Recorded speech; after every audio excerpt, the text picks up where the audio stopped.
हे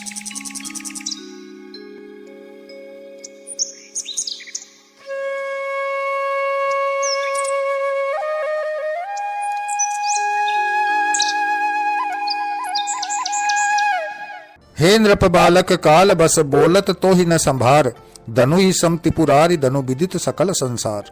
जय श्री राम मित्रों, कलयुग के समस्त पापों का विनाश करने वाली श्री रामायण कथा के प्रथम सोपान बालकांड का ये 12वां एपिसोड प्रस्तुत है। मित्रों, धनुष टूटने के भीषण स्वर से सभी लोग प्रकंपित हो गए।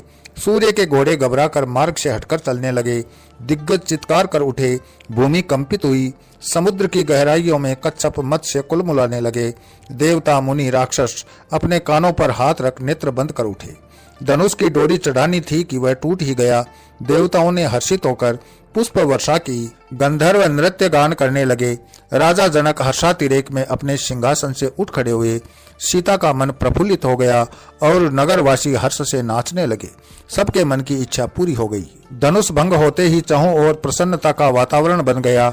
चारण भाट स्तुति गान करके रघुकुल के महान वंश की गौरव गाथा का बखान करने लगे। अनेक प्रकार के वाद्य यंत्रों से स्वर लहरियां गूंजने लगी। सीता की प्रसन्नता का वर्णन नहीं किया जा सकता। वे अब समीप जाकर अपने वर को वरमाला पहनाकर अधिकृत करने को उत्सुक है। विलंब उन्हें असहनीय हो रहा है।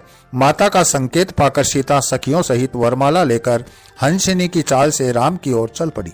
मन में कन्या सुलभ संकोच है, परंतु वे उत्साह में भी है। जो मनोकामना पूरी होने पर, मनोवांछित वर मिलने पर होता है। राम के समीप पहुंचकर सीता ने पलकें उठाकर उस मोहिनी छवि को देखा और सकुचाकर जयमाला राम के गले में डाल दी। देवों ने दुंदुभी बजाई और पुष्प वर्षा करके श्री और हरि के मानव रूप के विवाह का आनंद व्यक्त किया। यह परिणय बहुप्रतीक्षित था। अत्याचारी शक्तियों से त्रस्त तीनों लोगों को भयमुक्त करने और पृथ्वी का भार हरण करने के लिए सीता राम का एकीकरण अनिवार्य था। सीता अब राम की हो गई। जनक का संताप मिट गया। उन्हें एक खेद था कि सभा में राम के होते हुए भी वे अधीर होकर कुछ कटु वचन कह गए, जबकि वे जानते थे कि राम की वहां उपस्थिति का कारण ही सीता और उनका परिणय था। लक्ष्मण ठीक उस प्रकार गर्वोन्मत्त है जैसे विजयी सेनापति होता है। सब और हर्ष है। सब और नहीं, कुछ ईर्ष्यालु और कपटी राजाओं को अपना अपमान असहनीय हो रहा है कि राम ने सीता का वरण कर लिया। एक बालक ने उनकी वीरता और बल का उपहास उड़ाया। ऐसे कुटिल राजाओं का एक दल बन गया था। अब वे संयुक्त होकर बलपूर्वक इस अवसर पर विघ्न डालने की कुटिल मंत्रणा कर चुके थे। सबने मिलकर निर्णय कर लिया कि पहले राम को समाप्त करके सीता को ले चलते हैं, फिर निर्णय करेंगे कि सीता किसकी होगी। सबने अपने अस्त्र शस्त्र निकाल लिए थे और कोलाहल करके राम को घेरने लगे थे। वे भांति भांति के दुर्वचनों से राम को कोस रहे थे। लक्ष्मण ने जब उनकी कुटिल करनी और वाणी सुनी तो उनके नेत्र क्रोध से रक्तिम हो उठे। उन्होंने अपना धनुष उठाकर जोरदार टंकार की, मानो कहीं उल्कापात हुआ हो। आक्रमण को आतुर नरेश लड़खड़ा गए। अभी लक्ष्मण अपने तुनीर में हाथ डाल ही रहे थे कि यज्ञशाला के द्वार से एक कठोर स्वर उभरा। क्या हो रहा है यहाँ? क्या हुआ है यहाँ? सबने उस दिशा में देखा जिधर से कठोर स्वर गूंजा था तो राजाओं के शस्त्र गिर पड़े। रघुकुल के महान दुष्टों के संहारक महर्षि परशुराम अपने कंधे पर परसा रखे उधर ही आ रहे थे। सभी नरेश अपने अपने स्थान पर ऐसे जा बैठे जैसे सिंह को देखकर हिरणी अपनी मांद में घुस जाती है। गौर वर्ण परशुराम के शरीर पर भस्म पुती थी और ललाट पर त्रिपुंड शोभायमान हो रहा था। उनके सिर पर जटाएं बिखरी थी और क्रोध से भौहें कुछ टेढ़ी हो गई थी। वे कमर में वलकल धारण किए हुए थे और उनके दोनों कंधों पर तुनीर लटके थे। परशुराम ने इधर उधर देखा और जैसे ही उनकी दृष्टि भंग हुए धनुष पर पड़ी तो उनकी आंखों में रक्त उतर आया। भुजाएं फड़कने लगी।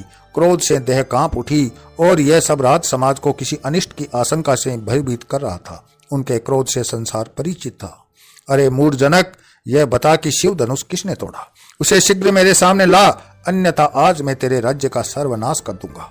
मुनिवर के इन वचनों को सुनकर भी जनक शांत रहे, लेकिन कुटिल राजा सोच रहे थे कि अब राम की मृत्यु निश्चित है। जनक विश्वामित्र की ओर देख रहे थे, जो ऐसे निश्चिंत थे मानो कुछ विशेष न हुआ हो। सीता जी का हृदय व्याकुल हो उठा। पूर्वासी उस व्यवधान पर मन ही मन चिंतित हो गए। परशुराम के क्रोध से संसार क्या तीनों लोग परिचित थे।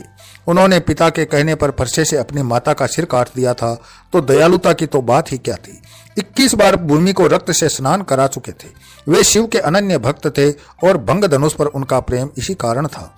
अब क्या होगा? मुनि गरज रहे थे, बार बार फरसा चमका रहे थे और मदमस्त हाथी की भांति इधर से उधर भूमि रौंद रहे थे। राम ने सबको भयभीत देखा। जानकी और उनके परिवार व पूर्ववासियों को व्याकुल देखा तो विनीत मुद्रा में हाथ जोड़कर मुनि परशुराम के सम्मुख आए। कैसी मनुज लीला थी प्रभु की! स्वयं ही स्वयं के समक्ष विनीत है। वे दो दिखाई दे रहे थे परंतु एक थे।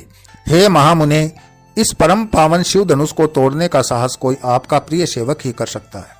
अब आपकी क्या आज्ञा है, मुझे कहिए। राम ने कहा। परशुराम अत्यंत क्रोध में आ गए और कहने लगे, सेवक तो वह होता है जो स्वामी को कष्ट नहीं देता, और जो कष्ट देता है वह शत्रु है। जिसने भी शिव धनुष तोड़ा है वह मेरे सामने आ जाए, अन्यथा मेरा क्रोध समस्त समाज को विनष्ट कर देगा। यहाँ से कोई जीवित नहीं जाएगा। राम कुछ कहते इससे पहले ही लक्ष्मण ने हंसकर कहा, मुनिवर, हमने बचपन में अनेक धनुइयां तोड़ डाली, पर किसी ने भी और न कभी आपने ऐसा क्रोध किया। इसी धनुष में ऐसी क्या विशेषता है जो आप इतने उग्र हो रहे हैं? हमारे लिए तो सभी धनुष एक जैसे हैं।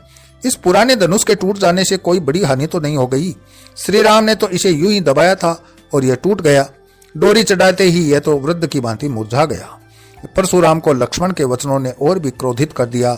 वे अपना फरसा लेकर लक्ष्मण पर चढ़ दौड़े, लेकिन बीच में हाथ जोड़कर राम आ गए और अपनी गंभीर विनयी वाणी से मुनिवर को शांत किया। परंतु लक्ष्मण कहाँ मानने वाले थे। मुनि की प्रत्येक अभिमान भरी बात का उन्होंने कटाक्ष में उत्तर दिया और बार बार उन्हें कुपित करने लगे। इसी के साथ मैं अपनी वाणी को विराम देता हूँ। अगले वीडियो में फिर मिलते हैं। तब तक के लिए जय श्री राम।